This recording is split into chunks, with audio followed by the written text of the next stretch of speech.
25 आज की साकार मुरली रंगीन बड़े बड़े अक्षरों में पढ़ें, सुने और मंथन करें। हम प्रतिदिन प्रातः 4 बजे, 6 बजे, शाम को 4 बजे, 8 बजे मुरली मंथन करते हैं। आप सभी भी इस मुरली मंथन में साथी व सहयोगी बन सकते हैं, जिसके लिए इसी वीडियो के डिस्क्रिप्शन बॉक्स में लिंक दिया हुआ है गूगल मीट का, जिस पर आप चारों समय रोजाना जुड़ सकते हैं।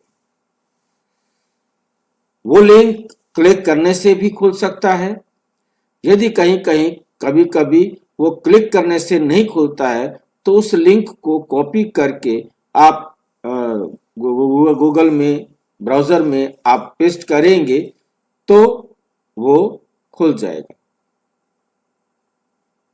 फिर भी नहीं खुल पाता, नहीं जुड़ पा रहे हैं तो आप इसी वीडियो जो आप देख रहे हो उसमें नीचे चलती हुई लाइन में व्हाट्सएप नंबर दिखाई दे रहा है, उस पर आप मैसेज करके लिंक प्राप्त कर सकते हैं, प्रश्न पूछ सकते हैं, आपका कोई सुझाव है तो वो भी दे सकते हैं, हम सबके हित में। ओम शांति। आज की साकार मुरली का सार। मीठा मीठा बाबा कहते मीठे बच्चे,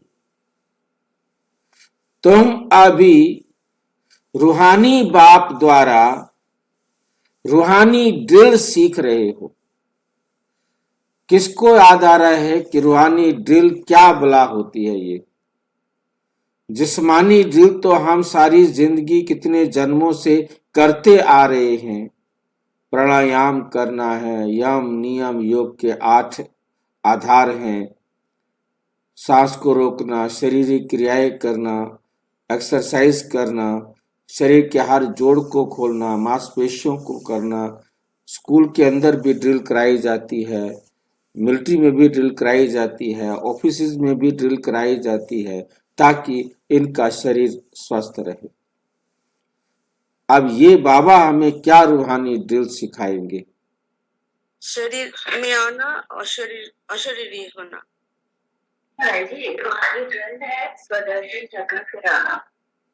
रूहानी ड्रिल में एक ड्रिल है, आप शरीर में आओ और शरीर से बाहर चले जाओ, और दूसरा है क्या बोलते हैं, स्वदर्शन चक्र फिराना। स्वदर्शन, स्व का दर्शन, आत्मा का दर्शन, आत्मा को देखना कि आपने पूरे कल्प में कब कब कैसे कैसे पार्ट बजाया, और वो भी सारा किसने समझाया? स्वयं परम पिता परम आत्मा ने समझाया कि कैसे कैसे आपने 84 जन्मों में पार्ट बजाया है, और ये पार्ट में परिवर्तन का समय समझाया कि ये संगम युग है। यहां आकर के आपने अपनी सारी जो भी कमियां रही हुई हैं उन सब कमियों को निकालना है। अब तुमने जो कुछ परम धाम से आने के बाद यहां खोया था उस सब को वापस प्राप्त करना है, उन गुणों और शक्तियों को प्राप्त करना है। जब हठ योग वाले एक्सरसाइज करवा लेते हैं उसके बाद आपने सुना होगा कि आप शव आसन में अब सो जाओ, शव आसन में चले जाओ, आप अपने सारे शरीर को छोड़ दो। और उस समय भी, क्योंकि सब जगह सबको तो नहीं पता लगता, परंतु हमने देखा कि हम जब वहां किया एक्सरसाइज तो उन्होंने कहा शव आसन में सो जाइए, फिर सोने पर उन्होंने जैसे हम कमेंट्री करते हैं ऐसे कमेंट्री करना शुरू कर दिया। अब मेरे अंदर सारी पृथ्वी से, आकाश से, सूर्य से शक्तियां भरती जा रही हैं।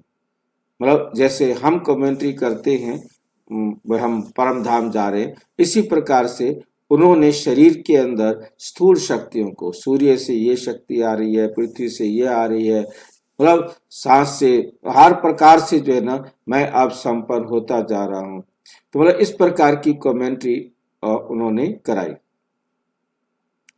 तो कहने का मतलब यह है कि वो समझते हैं कि हमने जो सारे एक्सरसाइज करके जो हमने अपना वेस्ट निकाला है, अब उसकी जगह पर हमारे अंदर बेस्ट एनर्जी जो है वो भरती जा रही है, हम रोग मुक्त होते जा रहे हैं। मतलब कहने का मतलब एक थॉट वो भी इस प्रकार का देते ताकि हमारा शरीर जो है वो स्वस्थ हो जाए। अब उन बेचारों को ये नहीं मालूम, हमें भी मालूम नहीं था, उनको तो मालूम हो ही नहीं सकता, हमें भी मालूम नहीं था कि परमात्मा आकर स्व का अर्थ हमें समझाते आत्मा, और आत्मा को हमें शक्तिशाली बनाना। वो दुनिया वाले जितने भी ऋषि मुनि संत योग गुरु जितने भी हैं, वो इस देह को स्वस्थ बनाने के लिए जो विधियां हैं उन्होंने जो बनाई हैं वो सिखाते हैं। उनका लक्ष्य आत्मा को स्वस्थ बनाने वाला नहीं है। आत्मा के बारे में वो समझते हैं आत्मा तो परमात्मा है, उसको क्या बनाना। आत्मा तो संपूर्ण है, वो तो मतलब जो है ना सर्वव्यापी है, वो तो सर्वज्ञ है, वो तो सर्वशक्तिमान है। आत्मा को थोड़ा हमने कुछ करना है, हम आत्मा को कुछ कर ही नहीं सकते, हम तो शरीर को कर सकते हैं। और बाबा ने आके हमें बताया, बच्चे तुम ये शरीर हो ही नहीं, तुम तो हो आत्मा। अब तुमने आत्मा का सुधार करना है, और आत्मा का सुधार करने के लिए, ड्रिल करने के लिए तुमने अपने आप को जांचना है। मेरी श्रीमत के अनुसार तुम अपने आप को जांचो और अपनी कमियों को, एक एक कमी को निकालो। बार बार देखो, आज ये कमी निकल गई है, कितनी निकली है, कितनी बाकी रही है, उसको भी निकालो।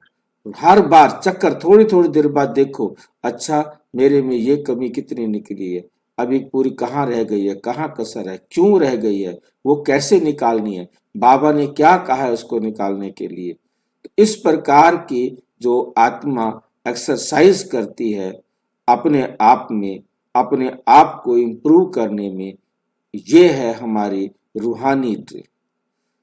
आत्मा को प्योर करना है, आत्मा के दोष निकालने हैं, ये बार बार हमें अपने आप को समझाना है। आत्मा को हमने निर्विकारी बनाना है।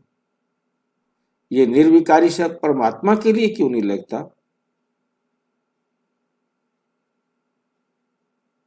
क्योंकि वो कभी विकार में आते ही वो नहीं। कभी विकार में आते नहीं, जो उनको निर्विकारी बनना पड़े। हम विकार में आते हैं, इसलिए निर्विकारी बनना पड़ता है। विकार कहा जाता है बिगाड़ को। जब कोई चीज बिगड़ जाती है, उसको विकार कहा जाता है। किसमें विकार आ गया है? शरीर में विकार आ गया है। तो जब दूध फट जाता है तो उसको ये भी कहा जाता है कि दूध विकृत हो गया है, विकार आ गया है दूध में। जो चीज बिगड़ जाती है उसको विकार कहा जाता है। तो जब हम बिगाड़ रहित हो जाए, हमारे अंदर कोई दोष ना रह जाए, तब हम उसे कहते हैं निर्विकारी। परमात्मा तो एवर प्योर है, एवर पावरफुल है, उसके अंदर कभी विकार नहीं आता, परंतु हम आत्माओं में विकार आता है। इसका कोई सबूत है क्या हमारे पास कि आत्मा में विकार आता है जो हम उनको समझा सके? परमात्मा में नहीं आता, उनको समझा सके। हाँ जी, हम दुखी हुए हैं, हम मिलते ही चले गए, सारी दुनिया दुखी हो गई है। सारी दुनिया दुखी हो गई है, ये प्रमाण है, ये सर्टिफिकेट है। क्यों दुखी हुई है? ये सर्टिफिकेट क्यों? विकारों की वजह से, हाँ जी, विकारों की वजह से, विकारों की वजह से। जिसको सारी दुनिया रोजाना रोजाना बोलती है, वो है हे पतित पावन आओ।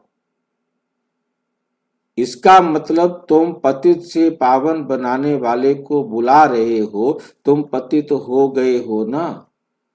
हे दुख हरता सुख करता आओ। क्यों आए? हम दुखी हो गए हैं ना, आओ हमें इन दुखों से छुड़ाओ। नेकी की राह पर चलाओ, बदी की राह से हटाओ। इसका मतलब हम बदी की राह पर चल रहे हैं ना, हमें नेकी की राह पर चलाओ। तो परमात्मा ही आकर हमें नेकी की राह पर चलना सिखाता है। दुनिया का कोई योग गुरु नेकी की राह पर चलना सिखा नहीं सकता। भाषण अच्छे अच्छे कर सकते हैं, कहानियां अच्छी अच्छी सुना सकते हैं, जिससे प्रेरणा मिले कि कैसे हम अपने को सुधारे, परंतु परंतु क्यों नहीं सुधार सकते? क्योंकि ना तो वो अपने आप को आत्मा समझते हैं और ना हमें बताते हैं कि वास्तव में तुम आत्मा हो, तुम आत्मा में विकार आए। क्योंकि वो समझते आए कि देह में विकार आए हैं, तो उन्होंने देह की ड्रिल सिखाना हमें शुरू कर दिया। तो हमने इस बात को बहुत अच्छी तरह अपनी बुद्धि के अंदर धारण करना है, अपने आप को भी समझाना है और हमने सबको भी समझाना है। इस ड्रिल से तुम मुक्ति धाम में चले जाएंगे, शांति धाम में चले जाएंगे। मुक्ति धाम, शांति धाम में चले जाएंगे। क्या हमने अकेले जाना है? हमने सबको ले भी जाना है। ये भी साथ में हमारी ड्यूटी है। ये भी हमारी ड्यूटी है कि हमने सबको मुक्ति धाम, शांति धाम अपने साथ, अपने घर लेके जाना है। बाबा भी कहता है मैं तुम सबको साथ ले जाऊंगा। तुमने भी कहना है कि हम आपको साथ लेकर जाएंगे। परंतु कमाल की बात यह है, सिर्फ कहने की बात है, केवल समझने की बात है। वास्तविकता यह है, वो 1 सेकंड में हमारा कार्मिक अकाउंट बराबर होता है और हम घर चले जाते हैं। सिर्फ हम उनको ऐसा बनने की विधि सिखाने के निमित्त बन जाते हैं, तो हमारा नाम हो जाता है कि हम उनको अपने साथ ले जा रहे। बाबा ने आकर विधि बताई, इसीलिए हम लगता है कि परमात्मा हमें अपने साथ ले जाएंगे। कई एक बार मुरली में कहा कि तुम राजी खुशी नहीं चलेंगे तो मैं तुम्हें मार कर भी ले जाऊंगा। तो लगा कि कुछ, परंतु परमात्मा को मारने की भी जरूरत नहीं, ले जाने की भी जरूरत नहीं। वो सेकंड ही ऐसा होता है कि सबको ड्रामा अनुसार घर जाना है और एक साथ जाना है, एक ही सेकंड में जाना है। प्रश्न है, बाप बच्चों को पुरुषार्थ कराते रहते हैं, लेकिन बच्चों को किस बात में बहुत स्ट्रिक्ट रहना है? बाबा बच्चों को पुरुषार्थ कराते रहते हैं और बच्चों को किस बात में स्ट्रिक्ट रहना है?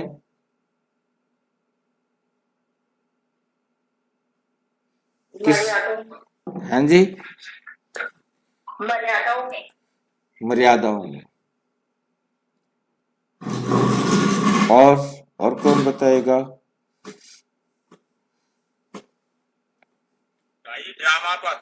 ड्रामा पर। चलो देखो बाबा क्या कहते हैं, इस पुरानी दुनिया को आग लगने के पहले तैयार हो, अपने को आत्मा समझ, अपने को आत्मा समझ, बाप की याद में रहे, बाप से पूरा वर्षा लेने में बहुत स्ट्रिक्ट रहना, कि यही एक अवसर है जब हम अपने बाप से वर्षा ले सकते हैं। इसलिए बाप से वर्षा लेने के लिए, पास होने के लिए अपने ऊपर बहुत स्ट्रिक्ट रहना है कि भगवान आए हैं, बाबा आया है, हमने उनसे पूरा पूरा वर्षा लेना, पढ़ना है। बाबा परम धाम से आए हैं, हम आत्माओं को पढ़ाने के लिए।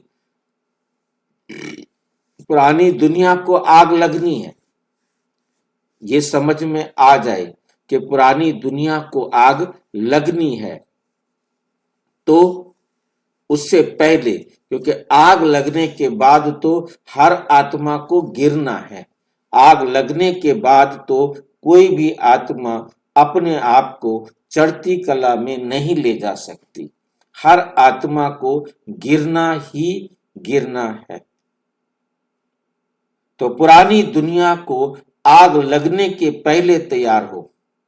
अपने को आत्मा समझ, बाप की श्रीमत पर चलकर, याद में रहकर श्रीमत में चलकर बाप से पूरा पूरा वर्षा लेने में बहुत स्ट्रिक्ट रहना है। जरा भी समय वेस्ट नहीं करना है। जब हम इस पर अटेंशन देंगे तभी तो बनेंगे। हमें ये रहे पता नहीं कि अगला पल आग लग जाए, उससे पहले हमें संपन्न बनना है।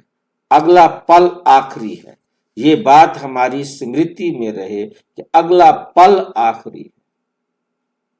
उससे पहले हमें अपना सब कुछ संपन्न कर लेना है। नापास नहीं होना। नापास की जगह पर दूसरा शब्द आ जाएगा, फेल नहीं होना। जैसे वे स्टूडेंट नापास होते हैं तो फिर पछताते हैं ना, जैसे वो स्टूडेंट नापास होते हैं तो पछताते हैं। समझते हैं हमारा वर्ष बेकार हो गया, मुफ्त में चला गया। कोई तो कहते हैं नहीं पढ़ा तो क्या हुआ,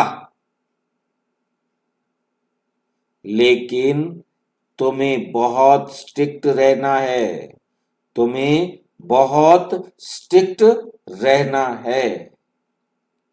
टीचर ऐसे ना कहे कि टू लेट, अब समय नहीं है पढ़ने का।